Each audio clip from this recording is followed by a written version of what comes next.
welcome to the Seagull and Wolf podcast, episode 7.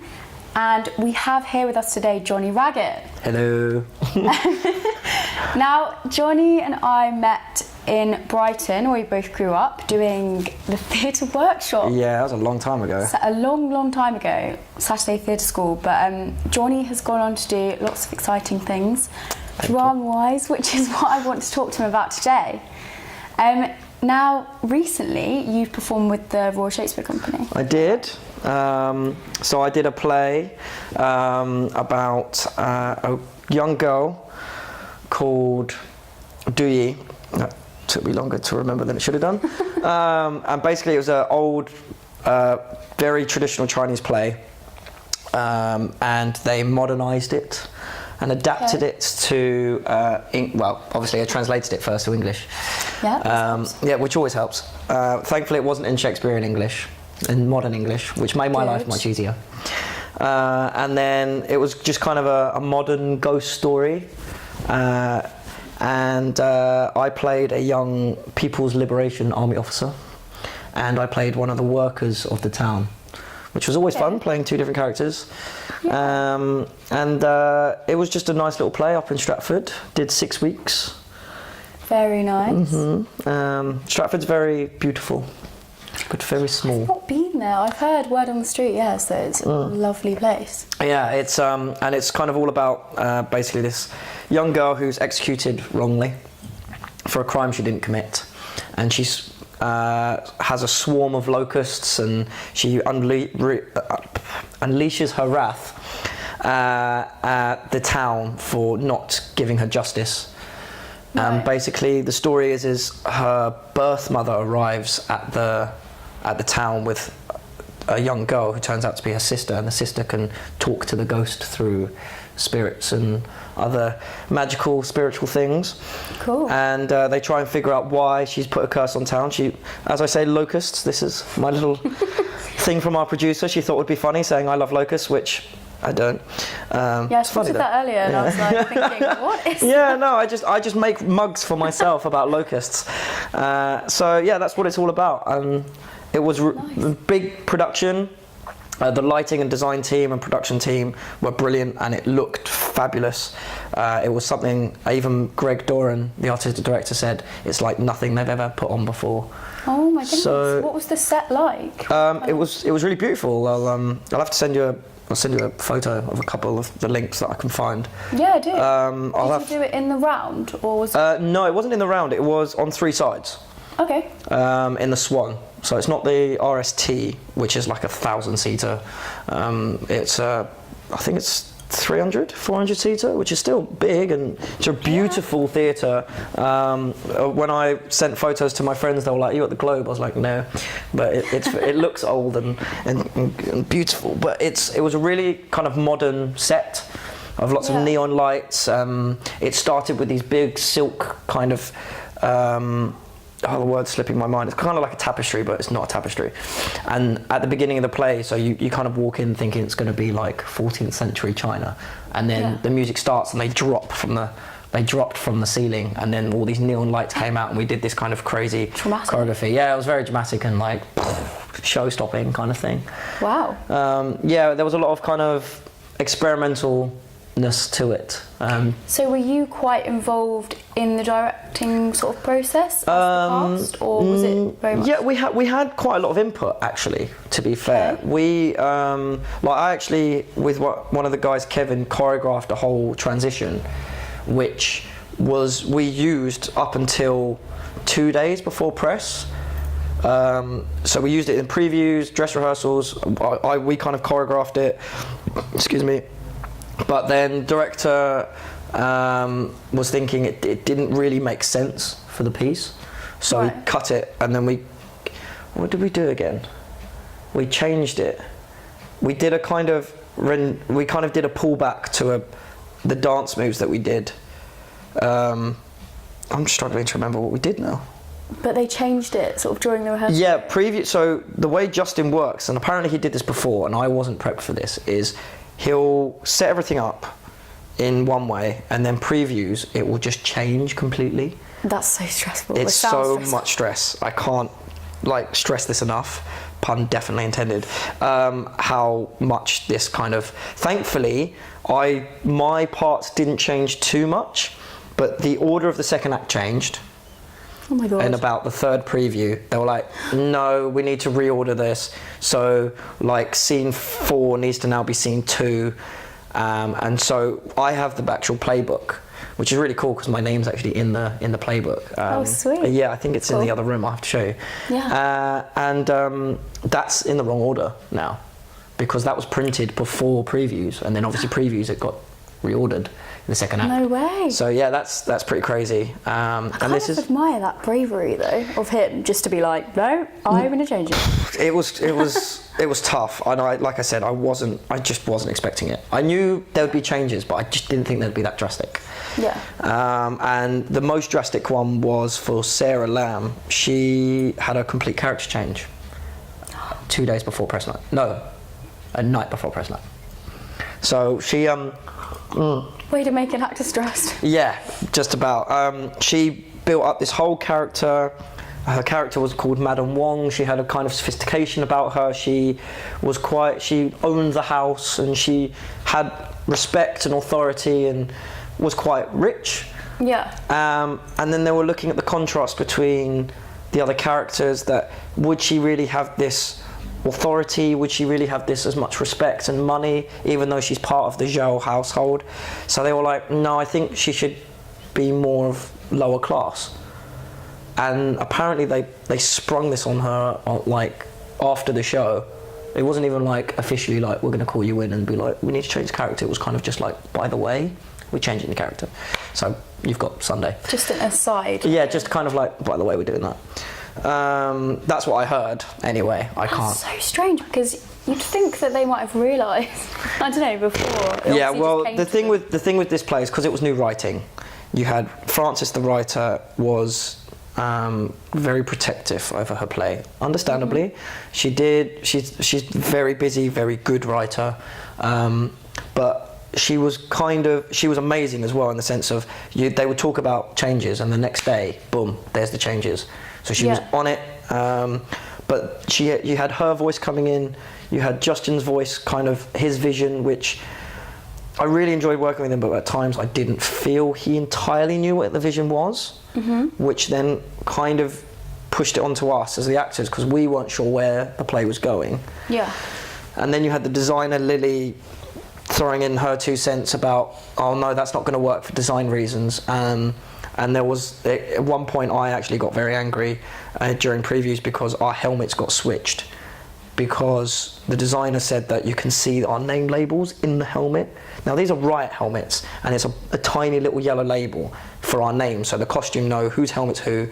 So it meant Kevin's helmet got given to me, and his head is much bigger than mine, and obviously my head is much smaller than his. So on the stage I put on this helmet which covers my eyes, and I have to run off stage.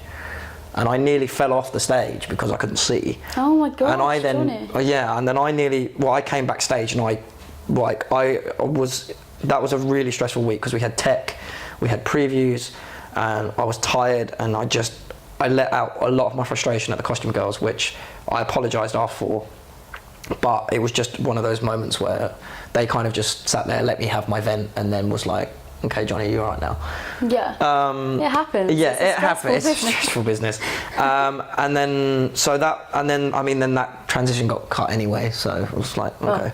I had a bit of beef with the actor, but I'm not going to go into it over that. He liked to blame me for it getting cut, and I was like, it's not my fault. We're not going to go into that. That's internal business. But the play itself, the runs went well. I think the critics seem to like it. We got 4 stars pretty much all round, which is nice. Congratulations. I got one actual named comment saying that I brought some humour to my hapless character. I was like, oh, that was nice. Compliment. Hapless, I was like, okay, that's my character, that's not me.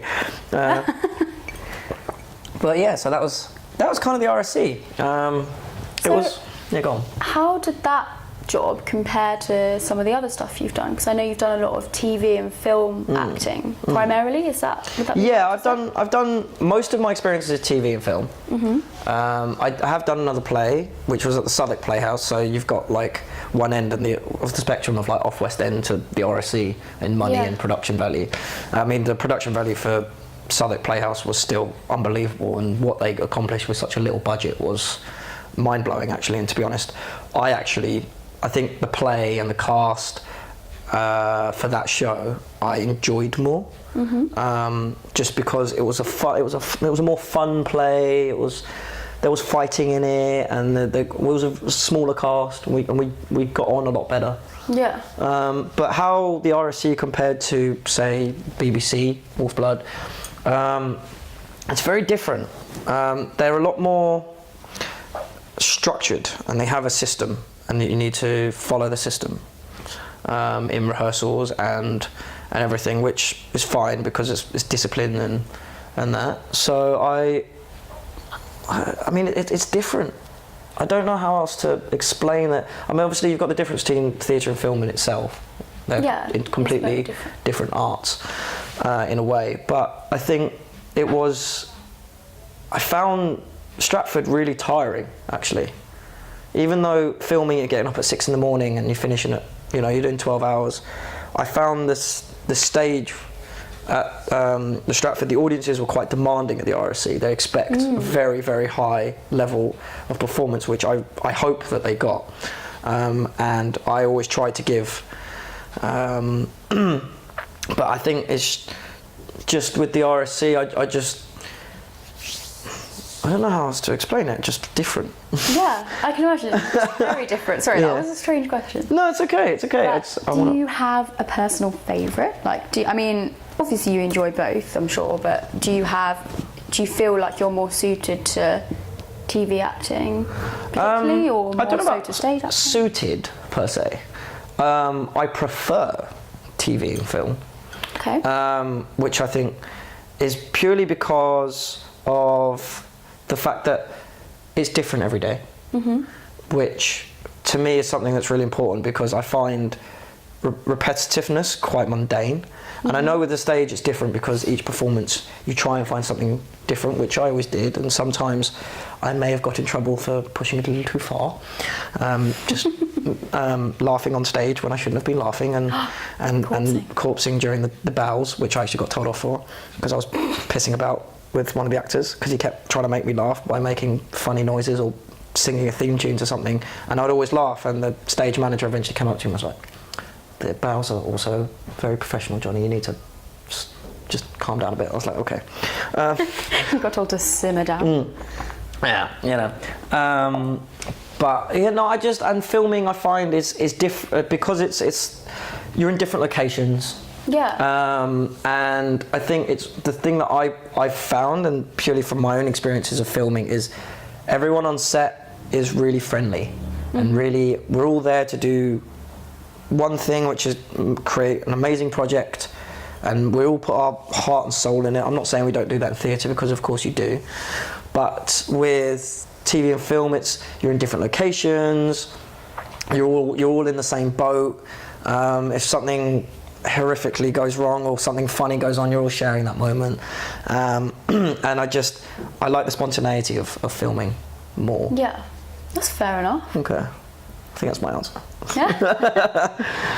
Yeah, I guess with theatre it is just such a skill, isn't it, to be able to do the same thing every single night and have the same enthusiasm. Like, I can understand why you said you were tired. Yeah, because I guess also each audience gives you a different thing. Yeah, every audience is different. Definitely, and so that helps. I definitely think, like with Usagi, when I did that, the best audiences I had was school kids.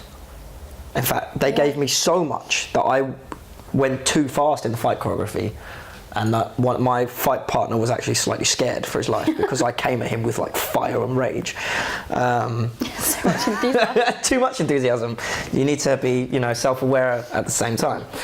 But it is true, the audiences, and that's the magic of theatre that I love, is the fact that you get that you get that energy off the audience. Yeah. And there's nothing like that, and you get the adrenaline as well, because you don't have.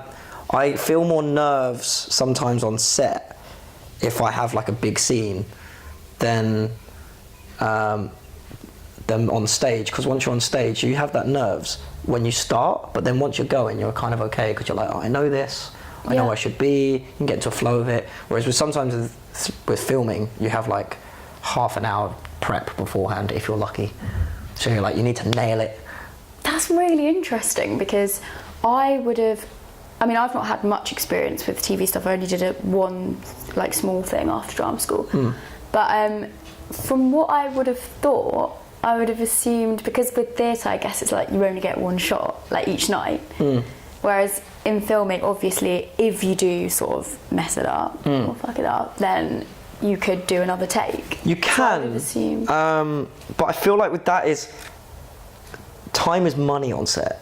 So it's like the pressure to get it right first time. Well, it's not necessarily first time, because you can get all kinds of things that go wrong. You get a plane flying overhead, you can get technical difficulties, you can get somebody corpsing where they shouldn't be. But there's a lot of people on set all watching you, and just you, when it's your shot, or if it's like a 2-shot. It's down to you to make sure that if something else goes wrong, that's not your fault. But if you keep screwing up the lines, or you keep missing your mark, like we had a guy on Wolfblood, I won't name him, I can't even remember what season it was now. I think it might have been 2nd. But we had a mark where he had to walk and stop. Yeah. And talk. I mean, it's kind of a basic human thing. You should be able to do that. And you know, there's a thing on the floor, like a T, of where he had to roughly stop. You don't have to hit it perfectly. If you're really, that's actually a skill, is hitting a mark without looking at the ground. Yeah. But he would get off it by like 6 foot, which is like huge. That's like having a mark at the end of the room and then landing in front of the camera. I thought I had bad spatial. Yeah, exactly. And I don't. And the focus puller at the end of the day was just like, this is crazy. Like, how are you missing it by that much? Like, well, understandably, were they a bit frustrated with him, because they must have actually... Yeah, so you had to do like 6 or 7 takes, which is a waste of time and money, because everyone's, you know, you want to move on. You don't want to spend 7 takes on one simple shot. Yeah, so that's why sometimes the nerves can kick in. But then, same with the theatre, you kind of get into flow of what you're doing, and you know, and sometimes it's easy. It's just like, can you walk down the street and hum a song? I'm like, okay, you just do that, and that's your day's work. Do you know what I mean? Which is great. So, did you always know? I know this is like a really cliche sort of interview question. Did you always know that you wanted to do acting, or that it was going to be something you would do as a career? I don't know if I told you this. I actually wanted to be a jockey when I was younger. I don't know. I did know that. Yeah, and so I wanted to be a flat race jockey, and Frankie Dettori was my ultimate hero. And then I got into acting when I did my first play when I was in primary school. I did Dandy Dan. Oh. It was Bugsy Malone, so I was Dandy Dan. I was the baddie, and then I did theatre workshop, did High School Musical. Yeah. I don't remember that, because that was before I joined. But I have heard. Yeah. It was a lot of fun. I actually really enjoyed it. I played Ryan. Yeah, that's right. I played Ryan after it got given to me after somebody dropped out. I think he was ill. I can't remember why. But one thing that my dad said to me after when he saw it, I came running off to my dad and I was like, "Dad, I came alive on that stage." He was like, "Yeah," and he's always reminded me of that. He's actually always reminded me that when I've had my downs and things about acting, he's like, "Remember what you said to me at age 12?" I was like, "Oh yeah, I will." And then obviously we did theatre workshop, and I got an agent, and I started auditioning at school, which Dorothy Stringer, thank you very much, and Sussex Downs College, thank you for letting me go on audition and give me time out. And I just kind of realised that from auditions that it's something that I like doing. Like at school, I was never that kid that could sit down and kind of just be still and study a book. It just wasn't me, still isn't me. So I realised that was a class that I was always excited for, and I was passionate, and I always gave it my all, and I enjoyed all the crazy games and all the lovely things that you did, and enthusiastic and energy that you could bring to it. Yeah. So I kind of, you know, I carried on, and I realised that it's something that I could actually see. I could foresee it as a career from auditions, and I realised that it's something I wanted to do. So I carried on. So to answer your question, it's something that I've loved doing, and I realised through working that it's something I want to do, and I am going to do, no matter how. Perseverance. Yeah, perseverance is definitely the key. So if that isn't motivation to go out and follow your dreams, then what is? Yeah. Right, well, thank you for talking to me today, Johnny. Thank you. Reminder to anybody watching, Seagull and Wolf have a showcase coming up on the 1st of October, which is in a few weeks' time. It's going to be fab. It is, you heard it from Johnny. It's going to be great. So buy your tickets, come along and have a look for yourself. Thank you, guys. Bye. Bye.